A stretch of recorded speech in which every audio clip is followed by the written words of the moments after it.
I don't know if you guys can hear that my neighbors are actually playing really loud music. I hope it won't affect my video. Let's get into it.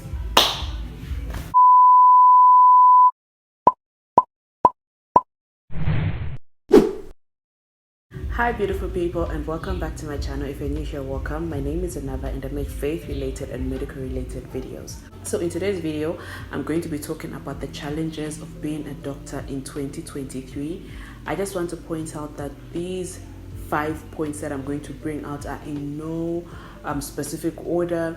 They're all individual points that I have noted in the medical field currently that are directly affecting doctors. So I'm not going to be talking about things from, well, some of them are from an administrative level, but I'm not going to be going into details about things from an administrative level, number one, and also things from a public health level, number two. I'm just going to be talking about the basic 5 things that directly affect an individual as a doctor. Without wasting any more time, let's go straight into the video. So the first thing that I'm going to talk about that directly affects a doctor as an individual is the doctor-patient ratio. We see how in some facilities we see doctors overworked to the point that they are seeing a lot more patients per day. If things are really critical, for example, back when I was in internal medicine, when we'd have like critical moments, especially at the peak of COVID, you'd find yourself seeing 40 patients in one day. And it was crazy. This is in the ward. OPD is like a whole different level. OPD, like you find yourself seeing even almost 100 patients in one day. And it was crazy because that is not the way the ratio is supposed to be. As a doctor, you get tired, you get burnt out, you get fatigued because you are constantly using your mind to evaluate, to analyze symptoms and signs, and to come up with a diagnosis and treatment plan for each individual patient. So yeah, that is one of the biggest challenges that I have noticed, the doctor-patient ratio. And I say this because I am a doctor, but even the nursing staff-patient ratio, I think that is one that is really painful. It's not ideal because you as the medical personnel, you get burnt out, you get fatigued, you get tired, and then as the patient, you feel like someone is not working hard enough to serve you, but in reality, there are just not enough people, and the people are just trying to do the best that they can. So yeah, the ratio is really not so good, and how short-staffed the hospitals are is really crazy. And you really see the effect of it as an individual when you're the one who's put in the midst of trying to get the numbers to make sense.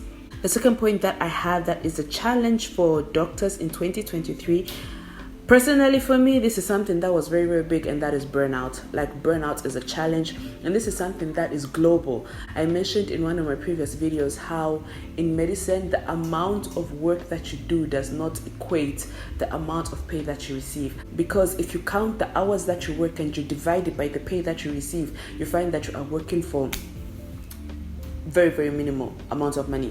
And this is not just in regard to money, this is not just in regard to time, the amount of time that you have to dedicate to the hospital, to your career. It starts back in medical school. If you say the amount of time that medical students have to dedicate to their books, to studying outside of their life, it's really crazy. And it's really tiring, and just the burnout that you receive specifically in internship is crazy. And I think the worst thing about the burnout that we see in the medical field is there are doctors that have gone before you. Maybe they are now consultants and they're living a more comfortable life. They have the mentality of, I endured that and I survived that. You can survive that too. And I think that's one thing that really gets to me. And we see time and time again of people that are like, I was an intern once, I once did this, and I did this. I even worked harder than you. And it's like, okay, but that was your generation. That was your season. Make things better for the upcoming generation. But I feel like that's something that is very difficult to change because of the people that survived it. And I feel like internship is just meant to destroy you, honestly. In some departments are a bit more friendly, but internship is just meant to destroy you, destroy your sense or desire to do medicine. Like, it's just meant to crush you. And depending on your personality, it can turn you into a very good hard-working doctor, or it can make you walk away from the medical field.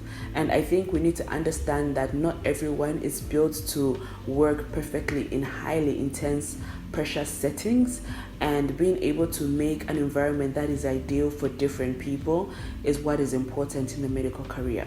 But that is a very big challenge that I have noted, and yeah, hopefully that improves.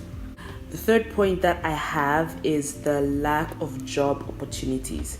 Like, anyone who has finished medical school, has their license and is waiting to be employed can testify to this. Like, the lack of job opportunities is crazy right now, specifically in Zambia. We have such a long waiting list of people that are waiting to be employed by the government, the people that are actually in hospitals just volunteering and working. It's just really sad to see the amount of doctors that are just sitting around and waiting. Before, like, the medical degree was something that was so highly valued that in a moment where a certain number of people graduate from medical school, they'll immediately have jobs that are waiting for them, but currently right now there are a lot of people that have graduated and they're just sitting at home waiting to be employed. And it's such a sad situation if you really think about it, because you compare it to the amount of doctors that we have actively in service, actively working, the way we are short-staffed, and knowing that there are that many people that are waiting to come and start working, how they would help the wards, how they would help the workload, how they would help the patients, how they would help move the medical field. But knowing that just because there is a lack of job opportunities, that is something that is actually really, it's a challenge. It's a really huge challenge. And I really hope that's something that changes soon, in that funds are raised and doors are opened so that people can actually start practicing shortly after they reach medical school. The other contributing factor to this lack of job opportunities is my fourth point, and that is the career saturation. The medical career is getting highly saturated. We are having a lot of people going into medicine, which is not a bad thing, but we're having a lot of people going into medicine. We're having thousands graduating at a time, like thousands are coming into the medical field. And I feel like back then, medicine was such a limited thing. We only had, like, back in the day, we only had one medical school in Zambia, which was Unza. And so, like, it used to agree to accept a certain number of people. The competition was tough. So when you graduate, automatically you'd go and start working. But right now, we have a lot of medical schools in Zambia. We have a lot of people that are going abroad to study medicine. And so you find that the number of doctors that are graduating have increased. And so the career is highly saturated. And because of the growth that we are having in people seeking to do medicine, the number of doctors, that growth that has increased within the last few years is not matching the growth that we are having with job opportunities. We are not prioritizing the health sector in creating job opportunities for those people. Now you find people that are advising others, don't go into medicine, you won't find a job, it's highly saturated, which is the truth. Because you will end up struggling to get a job, you'll be on the waiting list. But again, it's bad advice because the hospitals are short-staffed and we need more doctors. So the solution is not that people shouldn't go into medicine, but rather that there should be an opportunity for them to start practicing, meaning there should be more job opportunities. So yeah, it's a bit of diddle-daddle, but that is a very big challenge that is currently affecting the health sector. My last point of something that is a challenge of being a doctor in 2023 is the fact that there is no ideal career direction when you're pursuing medicine. For someone who has learned about the American system, when I was doing my USMLE, I love how their medical career is very structured. You have to go to undergraduate school for 4 years, study any degree. When you get a degree, then you go into medical school for another 4 years. And then when you graduate medical school, you go into residency, depending on what you want to study, for 3 to 7, 8 years. The surgical fields obviously have got more years. The medical fields have got less years. But let's say you do pediatrics, and that's 3 years, or you do plastic surgery, that is 7 years, and you do that residency, and then after that you go into a fellowship. You can decide whether you want to just become a general pediatrician, or you want to go into a fellowship where maybe you want to do cardiology or nephrology or autoimmune diseases, and then you go into that fellowship for maybe an additional 1-2 years, and then after that you're now a specialized doctor. And I love how that is, like, it's a structure, like everyone follows that path. When you speak to someone who has studied in America or someone who is currently on the journey of the medical field, they can tell you the point at which they are in that path. And I feel like that is very different in Zambia. Not necessarily bad, but I just don't like the lack of direction, because you find there's some people who, everyone graduates medical school, everyone does internship. But after internship, there are so many different places that you can go, so many different things that you can do. And it's a struggle. It's coming from me because I experienced this when I finished my internship. I did make a video about it, and I'm going to link it up here if you'd like to see it. But it's such a struggle to figure out what to do. Lately, they have made a rule that everyone has to do rural, but if I'm being realistic, there are people who get out of doing rural, because of connections and stuff. So there's no direct path on what you have to take. It's so narrowed, like there's such a lack of structure.